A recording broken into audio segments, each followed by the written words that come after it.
Is your fridge not cooling? Don't panic. Hello there. We've all been there. You open the fridge, expecting a refreshing blast of cool air just to see your fridge is not cooling.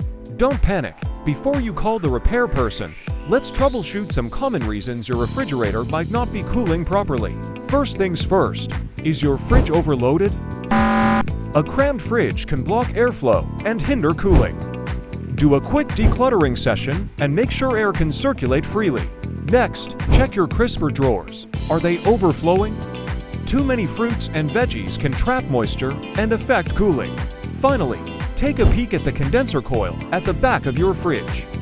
This dusty fellow is responsible for releasing heat. If it's clogged with dust and debris, your fridge will struggle to cool.